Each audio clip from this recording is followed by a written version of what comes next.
Entity कर रहे सभी स्टूडेंट्स को मेरा प्यार भरा नमस्कार। और एक उम्मीद के साथ कि आप सभी स्वस्थ होंगे स्टूडेंट्स, आपके लिए एक नई वीडियो लेकर के आई हूँ। और नए क्वेश्चंस हैं, इम्पॉर्टेंट क्वेश्चंस हैं स्टूडेंट्स, आपके लिए, आपके एग्ज़ाम में आने वाले, आपके पेपर में आने वाले स्टूडेंट्स। और आपकी पढ़ाई अच्छी चल रही होगी ऐसी कामना करती हूँ।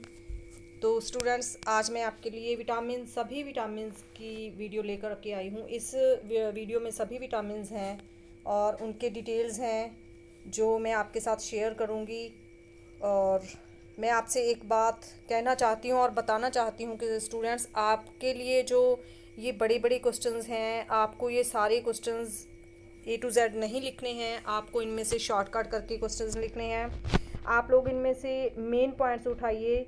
आपके जो हेडिंग्स हैं, क्वेश्चंस के हेडिंग हैं, वो सही होने चाहिए और उनमें से मेन पॉइंट आप लिखिए, फालतू की लाइनें आप मत लिखिए। और यदि आप मेन पॉइंट्स लिखेंगे तो आपका जो क्वेश्चन है ज़्यादा बड़ा नहीं होगा और लिमिट का क्वेश्चन होगा आपका, और आपको अंक भी अच्छे मिलेंगे।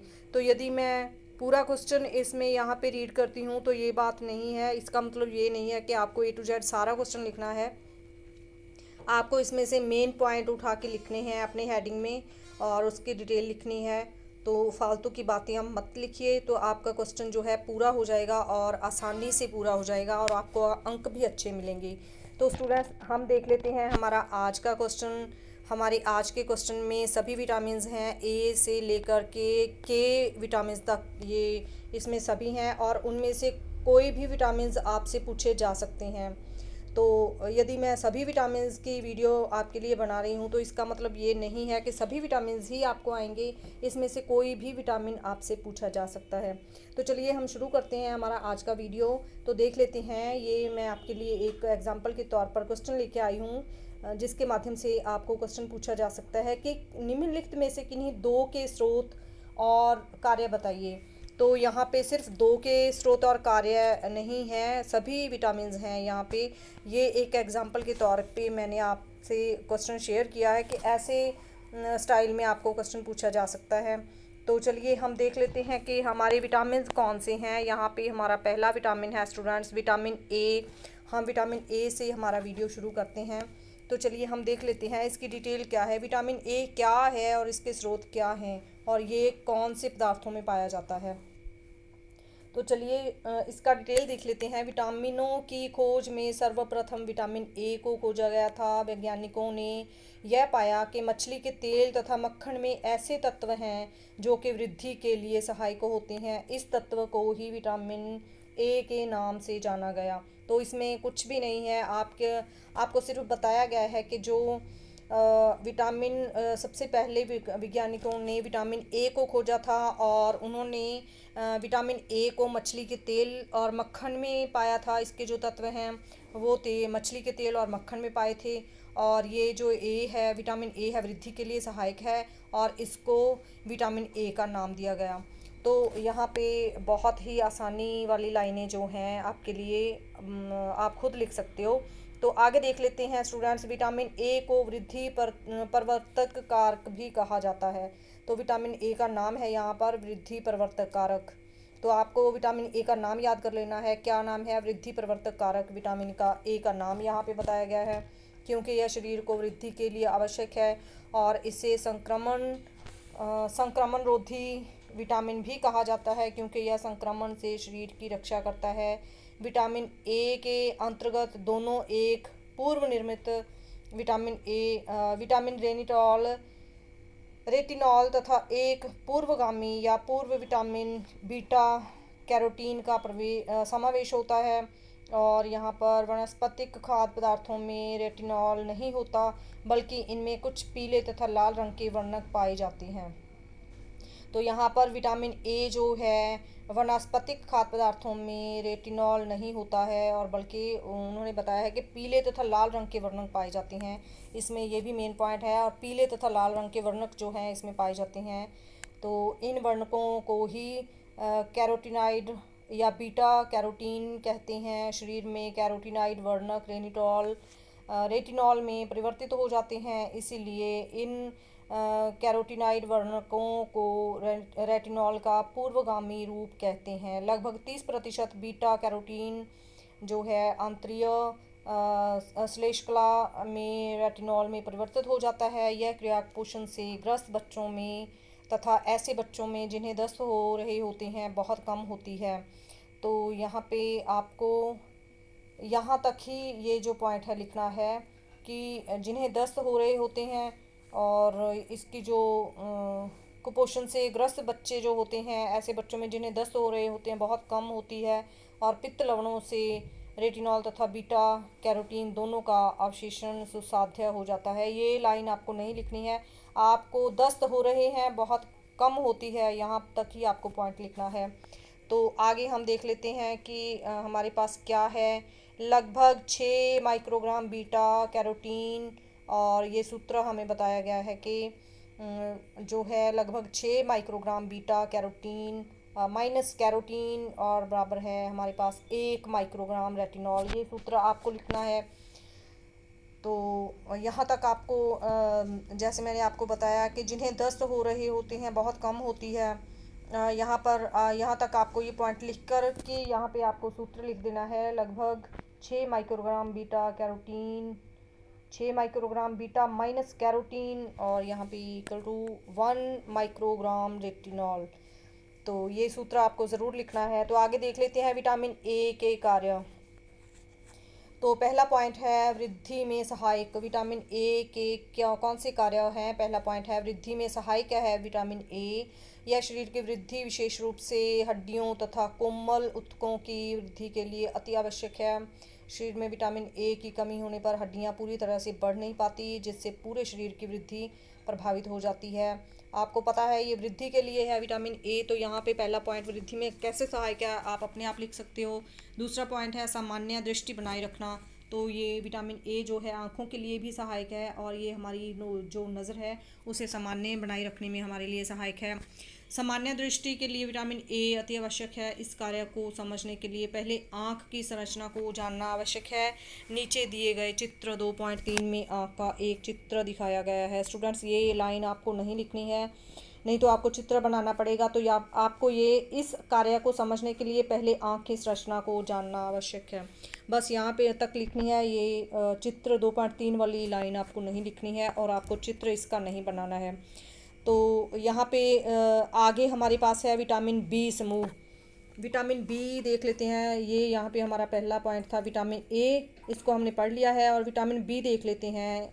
विटामिन बी क्या कहता है? इस प्रकार के विटामिन जल में घुलनशील होते हैं। जल में घुलनशील होने के कारण आवश्यकता से अधिक शरीर में पहुँचने पर ये विटामिन जल के साथ ही उत्सर्जित कर दिए जाते हैं। अतः इसकी अधिकता के प्रभाव से शरीर में दृश्य प्रभाव कम अथवा नहीं होते हैं। इस वर्ग में विटामिन बी समूह व विटामिन सी आते हैं। ये पहला पॉइंट आपको जो मैंने ये लाइनें पढ़ी हैं ये आपको ज़रूर लिखनी है। यहाँ पे आपका बी जो विटामिन बी है शुरू होता है। ये लाइनें लिख करके आपको यहाँ पे आगे हम चलते हैं। बी समूह के बारे में हमें बताया गया है। ये एक विटामिन न होकर कई विटामिनों का एक समूह है। इन सभी विटामिनों को सम्मिलित रूप से विटामिन बी समूह कहते हैं। सामान्यतः बी समूह के विटामिनों की मध्यम अल्पता देखी जाती है, जिससे कमजोरी, एकाग्रता में कमी, पाचन स्थान में विकार आदि रोग उत्पन्न हो जाते हैं। इस समूह में आने वाले विटामिन निम्नलिखित हैं। तो बी समूह में आने वाले विटामिन हैं और यहाँ पे जो बी समूह क्या है इसके बारे में बताया गया है। तो आपको ये लाइनें याद करनी है। बहुत आसान है, मुश्किल नहीं है। तो इसका जो इसमें विटामिन बी में कौन से विटामिन आने वाले हैं? तो पहला है हमारे पास थायमिन या विटामिन B1। तो पहला क्या है स्टूडेंट्स? पहला पॉइंट है थायमिन या विटामिन B1। तो इसकी डिटेल है। थायमिन विटामिन की खोज बेरी रोग का उपचार ढूंढते समय हुई। तो B1 की खोज यहाँ पे दी गई है। बेरी रोग का उपचार ढूंढते समय इसकी खोज हुई और सन 1885 में इस बीमारी को सर्वप्रथम तकाकी नामक डॉक्टर द्वारा पहचाना गया। ये मेन पॉइंट हो गए आपके। बेरी रोग का उपचार करते समय इसकी खोज हुई और यहाँ पे इस बीमारी को सर्वप्रथम तकाकी नामक डॉक्टर द्वारा पहचाना गया। ये मेन पॉइंट्स हो गए। उन्होंने ये उन लोगों के आहार में परिवर्तन करके उनकी स्थिति में सुधार किया और बाद में चावल की ऊपरी परत में से इस विटामिन को पृथक किया गया। जिससे बेरी-बेरी रोग का सफलतापूर्वक उपचार किया गया। तो यहाँ पे हमें उपचार इसका बताया गया है स्टूडेंट्स। आपको ये देख लेना है उपचार कैसे है और चावलों के माध्यम से इसका उपचार किया गया है, तो जिससे कि बेरी-बेरी रोग का सफलतापूर्वक उपचार किया गया। ये सिंपल सा पॉइंट है। यह विटामिन जल में घुलनशील है, ताप का इस पर कोई प्रभाव नहीं पड़ता है। भोजन पकाते समय खाने का सोडा डालने से यह विटामिन तुरंत नष्ट हो जाता है। इसका स्वाद नमकीन तथा गंध खमीर के समान होती है। यह रंगहीन रवेदार पदार्थ है, क्षारीय माध्यम में ये नष्ट हो जाता है। बहुत ही हमारे दहन में बैठने वाले जो पॉइंट्स हैं, भूलने वाले नहीं हैं, ये भी आपको याद करने हैं। तो इसके कार्य, विटामिन बी के कार्य देख लेते हैं। कौन से कार्य हैं, क्या कार्य करता है ये हमारे शरीर में। तो यहाँ पे क भाग है हमारे पास। यह विटामिन कार्बोहाइड्रेट के चयापचय में सहायक होता है। यह ग्लूकोज का उपयोग करने में कोशिकाओं की सहायता करता है ताकि ऊर्जा की प्राप्ति हो सके। तो ख पॉइंट है यहाँ, यह पाचन संस्थान की मांसपेशियों की गति को सामान्य रखता है, जिससे भूख सामान्य रहती है। तो ग पॉइंट है, तंत्रिका तंत्र के भली भांति कार्य करने में इसकी उपस्थिति अनिवार्य है। शरीर के आंतरिक अवयवों की आवश्यक क्रियाशीलता हेतु शक्ति पहुंचाने के लिए भी यह आवश्यक है। तो ये था हमारा बी कॉम्प्लेक्स और विटामिन बी। तो इसके खाद्य स्रोत हैं स्टूडेंट्स। विटामिन बी के खाद्य स्रोत हैं हमारे पास साबुत अनाज, थायमिन के प्रमुख स्रोत हैं। अन्य स्रोत मटर, सेम, दालें व खमीर हैं। सभी हरी सब्जियां, फल, मांस, मछली युक्त अंडे का पीला भाग आदि में भी थायमिन की अच्छी मात्रा उपस्थित रहती है। तो ये आम होने वाली जाहिर सी बातें हैं। खाद्य स्रोत जो हैं, आपको बी कॉम्प्लेक्स के पता ही चल गए होंगे विटामिन बी के खाद्य स्रोत क्या हैं। यहाँ पे हरी सब्जियां हैं, फल हैं, मांस है, मछली युक्त है और अंडे का पीला भाग है। यहाँ पे हमारे लिए ये सारा पूरा अंडा नहीं बताया गया है, हमें अंडे का पीला भाग बताया गया है और थायमिन की अच्छी मात्रा है। ये खाद्य स्रोत हैं। तो चलिए विटामिन सी है हमारे पास। विटामिन सी के बारे में देख लेते हैं। विटामिन सी या एसकार्बिक एसिड, यहाँ पे विटामिन सी या और इसको एसकार्बिक एसिड भी कहते हैं। इसे यहाँ पे फ्रेश फूड विटामिन भी कहा जाता है। स्कर्वी नामक रोग अंग्रेज़ों की नौसेना के यात्रियों को बहुत होता है, क्योंकि उनके आहार में बहुत होता था क्योंकि उनके आहार में शाक सब्जियों का अभाव होता था। नाविकों को दीर्घकालीन समुद्री यात्रा के दौरान विशेष रूप से यह रोग हो जाता था। इस रोग से ग्रसित व्यक्ति अधिकतर मृत्यु का शिकार हो जाते थे। स्कर्वी नामक रोग के कारण वह उपचार ढूंढने के फलस्वरूप ही विटामिन सी का आविष्कार हुआ। वैज्ञानिक इस निष्कर्ष पर पहुंचे कि रसीले, ताज़े व खट्टे फल इस रोग की स्थिति में लाभप्रद रहते हैं। बाद में वैज्ञानिकों ने संतरा, नींबू व अन्य इसी प्रकार के फलों में विटामिन सी के क्रिस्टल अलग किए। तो ये जो पैराग्राफ है एक कहानी के माध्यम से हमारे सामने आया है। एक कहानी सी बन गई है कि कैसे विटामिन सी का जो उपचार है और या उसकी खोज है हुई। तो यहाँ पे हमें बताया गया है कि बाद में वैज्ञानिकों ने संतरा, नींबू व अन्य इसी प्रकार के फलों में विटामिन सी के क्रिस्टल अलग कर लिए। तो बहुत आसान है, आपको अच्छे से समझ में आ जाएगा। और यहाँ पे शुरू से लेकर अंत तक एक कहानी के माध्यम से ही है कि कैसे इसकी खोज हुई, तो आप लोग लिख सकते हो। आगे देख लेते हैं। यह एक सफ़ेद क्रिस्टलीय पानी में घुलनशील विटामिन है। यह ताप द्वारा बहुत जल्द नष्ट हो जाता है। तो विटामिन सी भी विटामिन बी की तरह ही है, यह ताप द्वारा नष्ट हो जाता है। तो कार्य बताए गए हैं स्टूडेंट्स। यहाँ पे कार्य देख लेते हैं। विटामिन सी निम्न महत्वपूर्ण कार्य करता है। तो क है, यह हमारे पास यहाँ पे क भाग है। यह दांत, अस्थियों व रक्त वाहिनियों की दीवारों को स्वस्थ रखता है। और ख घाव को भरने में सहायता करता है। और ग यह आंत द्वारा लौह लवण के अवशेषण में सहायता करता है। और घ यह विभिन्न रोगों से शरीर की निरोधक क्षमता बढ़ाता है। और ड यहाँ पे है, यह विटामिन विभिन्न कोशिकाओं को जोड़ने वाले पदार्थ कोलेजन के निर्माण में सहायक है। और यहाँ पे अगला पॉइंट है, यह भोजन व शरीर में उपस्थित कुछ पदार्थों को नष्ट होने से रोकता है। तो स्टूडेंट्स, यहाँ पे मैंने आपसे कहा कि यह जो है हमारा विटामिन बी की तरह यह एक सफ़ेद क्रिस्टल पानी में घुलनशील विटामिन है। यह ताप द्वारा बहुत जल्द नष्ट हो जाता है। तो विटामिन बी जो है वो ताप द्वारा भी नष्ट नहीं होता है। लेकिन ये जो विटामिन सी है ये ताप द्वारा नष्ट हो जाता है। तो चलिए अगला पॉइंट है खाद्य स्रोत। हमारे जो विटामिन सी के खाद्य स्रोत हैं वो देख लेते हैं। यह ताज़े खट्टे फल व सब्जियों में अत्यधिक मात्रा में पाया जाता है। आंवला व अमरूद में यह प्रचुर मात्रा में पाया जाता है। नींबू का रस, संतरा, अनानास, आम, पपीता, टमाटर तथा हरी पत्तेदार सब्जियां जैसे पालक, पत्ता गोभी, धनिया पत्ती, मूली के पत्ते आदि इसके अच्छे स्रोत हैं। अन्य खाद्य पदार्थ जैसे अनाज व दालों में विटामिन सी न के बराबर होता है, परंतु अंकुरण व खमीरीकरण द्वारा इनमें विटामिन सी की मात्रा बढ़ाई जा सकती है।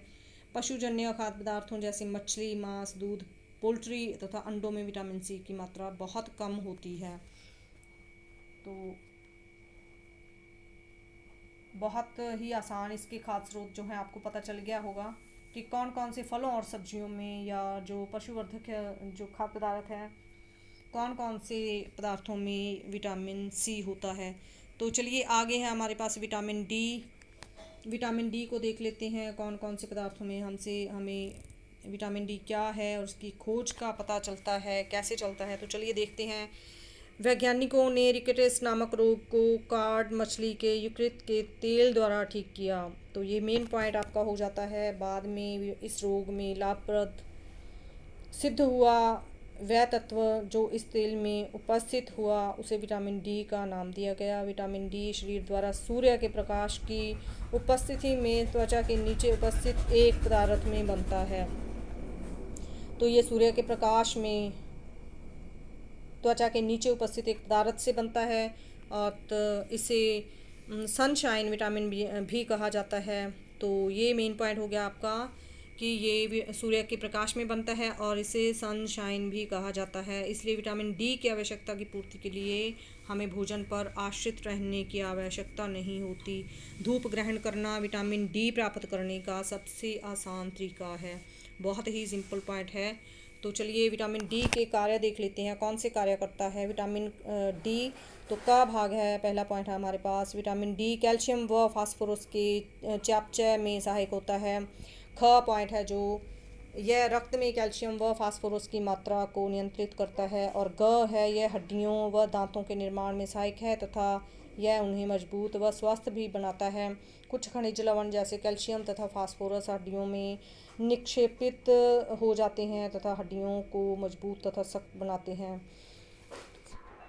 तो यहाँ पे कुछ खनिज लवण जैसे कैल्शियम तथा फास्फोरस हड्डियों में आपको यहाँ पे रम जाते हैं लिखना है। ये आपको डिफ़िकल्ट वर्ड नहीं लिखना है, निक्षेपित नहीं लिखना है आपको। तो हड्डियों में हड्डियों में घुल मिल जाते हैं जैसे ऐसा वर्ड आपको लिखना है तथा हड्डियों को मजबूत तथा सख्त बनाते हैं।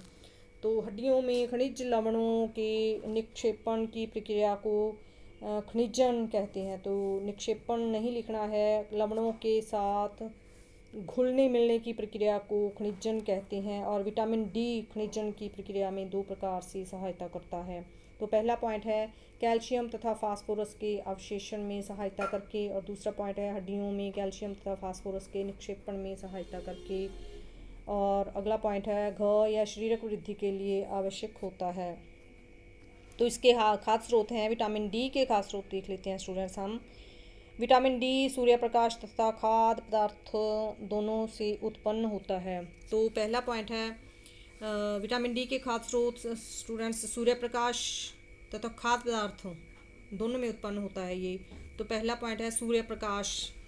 सूर्य प्रकाश में क्या है, विटामिन डी शरीर की त्वचा में अधिक मात्रा में विद्यमान 7 हाइड्रो कोलेस्ट्रॉल पर सूर्य प्रकाश की अल्ट्रावायलेट किरणों की क्रिया से बनता है। ये मेन पॉइंट है आपका। विटामिन डी शरीर की त्वचा में अधिक मात्रा में विद्यमान 7 हाइड्रो कोलेस्ट्रॉल पर सूर्य प्रकाश की अल्ट्रावायलेट किरणों की क्रिया से बनता है। ये आपको लिखना पड़ेगा। अतः इसको सनशाइन विटामिन भी कहते हैं। वायु प्रदूषण तथा काली त्वचा सूर्य की अल्ट्रावायलेट किरणों को छानकर अलग कर सकती है। काली त्वचा से ये 95% अल्ट्रावायलेट किरणें छनकर अलग हो सकती हैं। इसलिए विटामिन डी निग्रो लोगों या काले लोगों की त्वचा में पर्याप्त रूप में नहीं बनता। यहाँ तक ही लिखना है आपको, अगले 2 लाइनें नहीं लिखनी हैं। तो दूसरा हमारा पॉइंट है आहार। तो आहार देख लेते हैं, डाइट। विटामिन डी केवल जंतु उद्गम के खाद्य पदार्थों में पाया जाता है और वनस्पति उद्गम के खाद्य पदार्थों में नहीं पाया जाता। दूध, मक्खन, अंडा, यकृत, मछली वसा तथा मछली के जिगर के तेल आदि विटामिन डी के अच्छे स्रोत हैं। मछली के जिगर के तेलों को यद्यपि भोजन नहीं समझा जाता, फिर भी ये विटामिन डी के सबसे बढ़िया स्रोत होते हैं। तो यहाँ पे डी के सबसे बढ़िया स्रोत होते हैं। तो आगे यहाँ तक ही लिखने की ज़रूरत है, अगले वाली लाइन आपको नहीं लिखनी है। तो विटामिन ई देख लेते हैं यहाँ पे।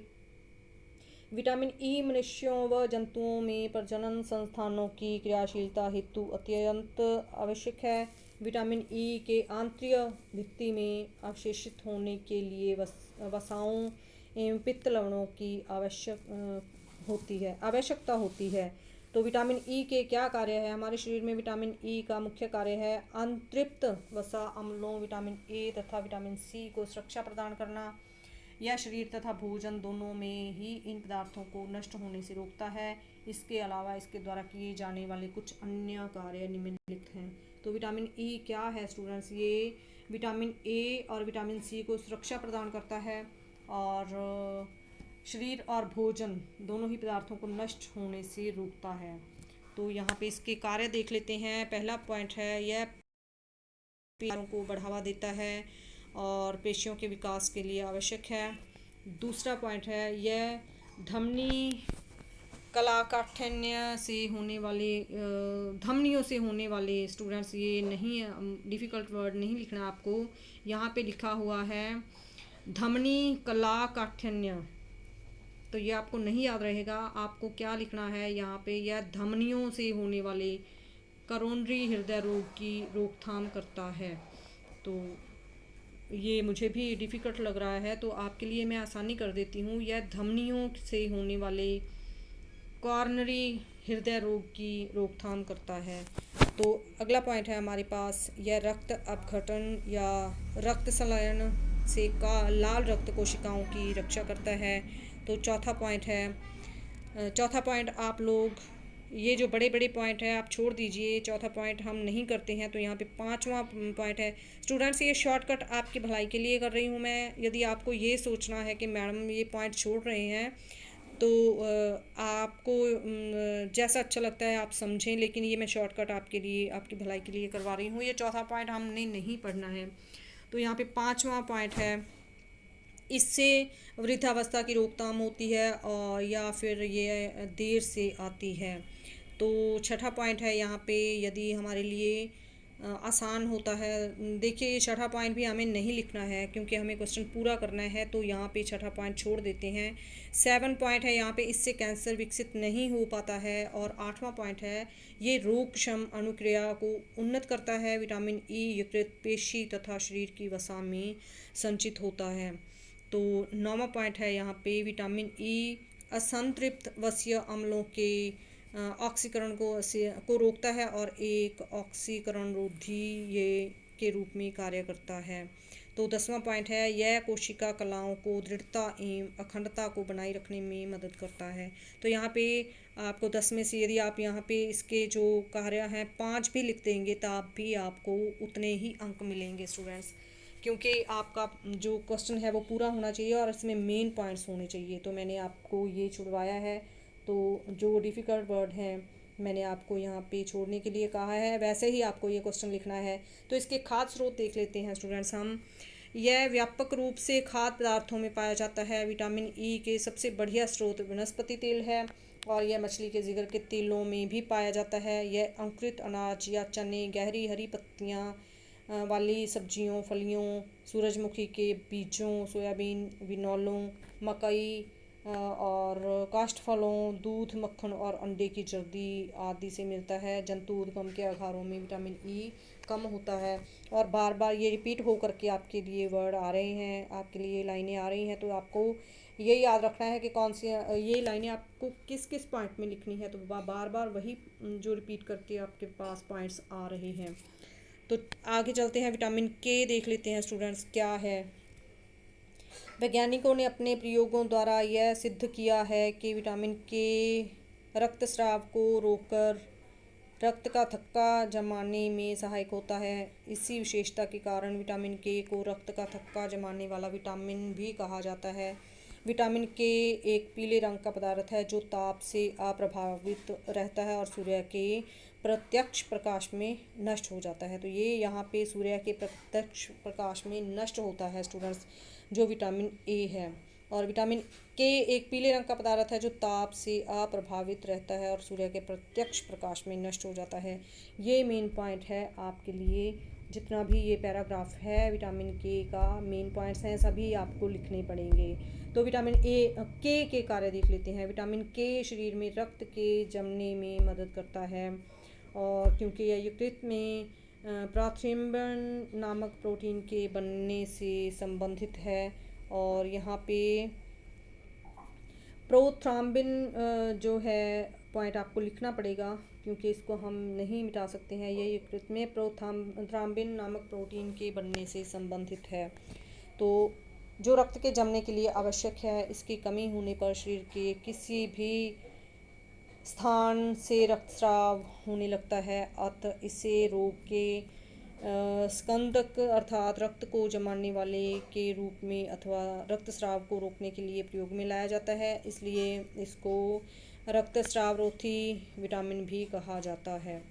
तो ये भी आपको ये जो पॉइंट है आपको विटामिन के कार्य सारा पॉइंट लिखना पड़ेगा, सारा जो पैराग्राफ है लिखना पड़ेगा। और इसके खाद्य स्रोत देख लेते हैं। विटामिन के गहरी हरी पत्तियों वाली सब्जियों जैसे पालक में प्रचुर मात्रा में पाया जाता है। इसके अतिरिक्त यह पत्ता गोभी, फूल गोभी, टमाटर, सोयाबीन, कुछ फलों, दूध, अंडों, मछलियों, यकृत तथा मांस आदि में भी पाया जाता है।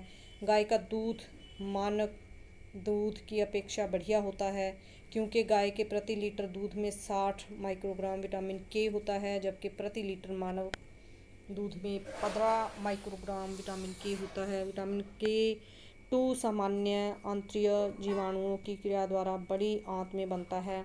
किसी मुख्य एंटीबायोटिक का 1 सप्ताह से अधिक समय तक सेवन करने पर सामान्य आंत्रिय जीवाणु को जो विटामिन के स्रोत होते हैं नष्ट हो जाते हैं, और इस प्रकार यह एंटीबायोटिक विटामिन के की कमी उत्पन्न करता है। तो खास स्रोत में जितना आपको याद पॉइंट्स हैं आप लिख सकते हैं। जितने पॉइंट्स आपको याद रहेंगे उतने आपको लिखने हैं स्टूडेंट्स। इसमें ये ज़रूरी नहीं है कि आपको सारा पैराग्राफ लिखना है, बस मेन पॉइंट्स इसमें से उठाकर जो आपको याद रहते हैं वो आपको लिखने हैं। तो स्टूडेंट्स ये थे हमारे विटामिन्स, और आपको ये सारे विटामिन्स याद करने हैं। और इनमें से कुछ विटामिन्स आपको पूछे जा सकते हैं, लेकिन ये नहीं कह सकते हैं कि कौन कौन से विटामिन आपको पूछे जाएंगे। सभी विटामिन्स हैं जो आपके पेपर में आ सकते हैं स्टूडेंट्स मुझे कमेंट्स आ रहे हैं कि मैं आपके लिए हैंड रिटन नोट्स बनाऊं। स्टूडेंट्स का समय नहीं है, आपके पास बहुत कम समय है। यदि मैं हैंड रिटन में नोट्स बनाने बैठ गई तो मैं आपके लिए ओनली 3-4 क्वेश्चंस के नोट्स ही बना पाऊँगी। तो आगे मैं और आपकी तैयारी नहीं करवा पाऊँगी स्टूडेंट्स, आपके क्वेश्चंस रह जाएंगे। तो इसलिए मैं आपको इनमें से ही शॉर्टकट करके क्वेश्चंस आपको करवा रही हूँ। आप लोगों को के लिए लाभदायक होंगे, और पूरे क्वेश्चंस आपको नहीं लिखने हैं, जितने मैं लिखने हैं मैं आपको साथ ही साथ बताती जा रही हूँ। आप लोग इसको नोट करिए कि कौन कौन से क्वेश्चंस कितने जो कौन कौन से पॉइंट्स कितने आपको लिखने हैं। तो आप लोग अपनी तैयारी कीजिए। इसी के साथ मुझे दीजिए आज्ञा। मिलती हूँ एक नई वीडियो के साथ, तब तक धन्यवाद।